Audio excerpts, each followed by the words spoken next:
Por aqui, o Agricultura BR segue agora para falar a respeito de clima aqui no Brasil, o que nós podemos esperar com essa massa de ar frio persistente no sul do país e como que ele vem se comportando, além de uma certa expectativa quanto ao El Niño. Para falar a respeito deste assunto, nós vamos conversar agora ao vivo pela internet com a meteorologista Amanda Souza, que participa ao vivo conosco. Amanda, nós temos visto essa movimentação, tem um cenário de uma massa de ar frio mesmo, as chuvas vão cedendo, vão descendo para o sul do Brasil, principalmente Rio Grande do Sul, e eu gostaria de saber um pouco a respeito de como que o El Niño deve agir sobre Brasil, América do Sul de uma maneira geral, principalmente pensando em setembro, outubro, quando a nova safra começa a ser cultivada. Boa tarde, seja bem-vinda. Olá, muito boa tarde, Fabiano. Boa tarde a todos que nos acompanham. Pois é, o fenômeno El Niño está atuando, já provocando algumas mudanças com relação à distribuição da chuva, ao comportamento das temperaturas, principalmente com relação, aos últimos anos. A temperatura muito baixa, principalmente no Rio Grande do Sul, tem acontecido de forma frequente, tem provocado preocupações com relação às geadas. E a temperatura caiu de novo, nessa semana, caiu de forma muito acentuada. Grande parte do Rio Grande do Sul registrou temperaturas muito baixas, até temperaturas negativas foram registradas no comecinho desta semana. Mas a massa de ar polar que derrubou essas temperaturas nesta semana já perdeu intensidade, já foi embora, até porque tem a aproximação já de uma nova frente fria, então a temperatura começa a subir de forma gradual. No entanto, uma grande preocupação, principalmente no Rio Grande do Sul, tem sido de fato essa gangorra térmica. A temperatura caiu muito no início da semana, agora nesses próximos dias, até o final de semana, a temperatura sobe bastante, mas na semana que vem já cai de novo, ou seja, mais uma onda de frio, mais uma massa de ar polar deve sim chegar ao estado gaúcho já na semana que vem, depois da passagem de outra frente fria, principalmente por conta do fenômeno El Niño. Essas frentes frias passam de forma mais frequente, pelo sul do Brasil, não conseguem avançar pelo centro-sul de forma organizada, de forma continental, então por isso que essa chuva fica muito presa na região sul, enquanto que não chove em áreas do sudeste, principalmente do centro-oeste. Muito difícil essa frente fria chegar por conta da atuação do El Niño, que acaba gerando aí um padrão de bloqueio atmosférico no Brasil central.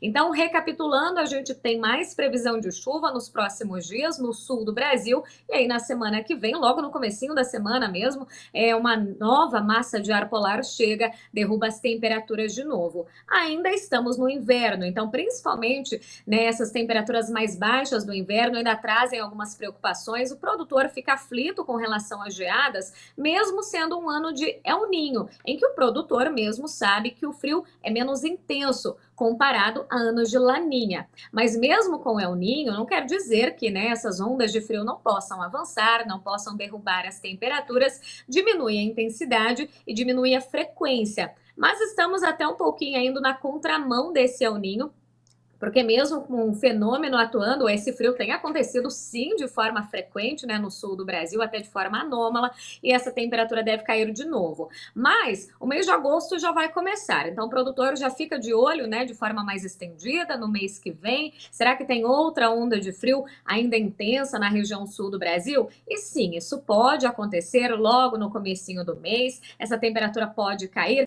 mas de modo geral não são esperados episódios de geada muito fortes, muito abrangentes, então por enquanto nenhum grande risco à vista aí para as áreas produtoras, pensando principalmente no milho, segunda safra, porque o trigo ele já é mais resistente mesmo a essa temperatura mais baixa, então apesar de ter esse frio mais persistente no Rio Grande do Sul, o trigo ainda não sofre muito. E para o milho, segunda safra, também para o café, que sofre muito com as geadas, de modo geral, nenhum risco por enquanto nessas próximas semanas, ao longo do mês de agosto. E agora também, como você já adiantou, com relação ao El Niño, pensando na próxima safra de verão, criou-se, né, uma grande expectativa dos produtores com relação a uma mudança no clima comparado aos últimos 3 anos de Laninha, e tem sim essa expectativa de mudanças acontecerem. O produtor já começa a se preparar para a segunda safra a partir do mês de setembro, quando de fato voltam as chuvas, né, da primavera, e o El Niño pode intensificar esse retorno das chuvas, mas isso não de forma organizada no Brasil, né? O Brasil é um país muito extenso, então o clima se comporta de forma muito diferente. Em anos de El Niño, essa chuva fica mais concentrada no sul do Brasil, isso de fato é esperado, a gente vai acompanhando aqui, vai atualizando o produtor nas próximas semanas, mas de fato é esperado muita chuva no mês de setembro já na região sul do Brasil, mas nem na região sul essa chuva vai ser totalmente distribuída. O que quer dizer, né? No mês de setembro tem previsão de muita chuva no Rio Grande do Sul. E mesmo, né, sendo muito esperada, muito aguardada essa chuva, é uma chuva muito importante, pensando na reposição da água no solo, já, né, preparando o solo para a próxima safra de verão. Mas se essa chuva acontece em excesso também, na época já de plantio, também atrapalha as atividades de campo. Então a gente já adianta que existe sim um cenário de muita chuva no Rio Grande do Sul no mês de setembro, com volumes que podem passar até dos 400 milímetros, e isso em grande parte do estado. Não vai ser uma chuva muito localizada, né? É um cenário de chuvas expressivas por todo o Rio Grande do Sul. Isso pode impactar negativamente durante alguns momentos aí dessas atividades de plantio já da safra de verão. Mas quando a gente vai avançando para Santa Catarina, principalmente para o estado do Paraná, tem previsão de chuva, né? Essa chuva da primavera vai funcionar em toda a região sul do Brasil, mas nos dois estados são esperados menores acumulados comparados ao estado de Santa Catarina.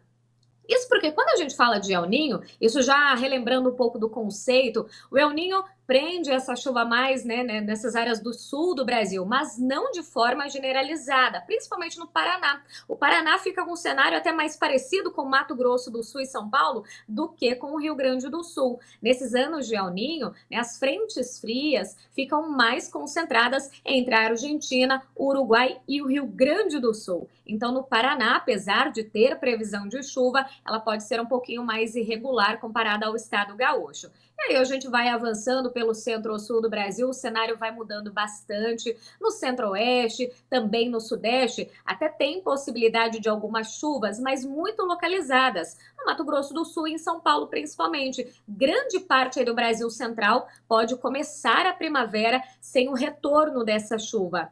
Então, a chuva da primavera pode atrasar nessas áreas produtoras do centro-oeste, do sudeste também, por conta até do El Niño, que vai deixar as temperaturas também muito elevadas. Então, pode sim ser uma grande preocupação em áreas do centro-oeste e do sudeste essa chuva da primavera atrasar, não vai ter uma reposição da água no solo, que seria muito importante para começar o plantio. Então, já é um cenário um pouquinho mais delicado aí em áreas do Brasil central por conta do El Niño, e isso piora ainda mais quando a gente continua subindo pelo Brasil, né, Fabiano? Quando a gente chega no Mato Piba, a principal fronteira agrícola do Brasil, a condição é de estiagem total. Principalmente em anos de El Niño, a chance dessa estiagem acontecer é muito grande. E já não tem chovido, né, nessas últimas semanas, nesses últimos meses. Grande parte das áreas produtoras aí do Mato Piba já estão com o solo muito seco, e esse cenário pode ser ainda mais agravado já nessa próxima primavera.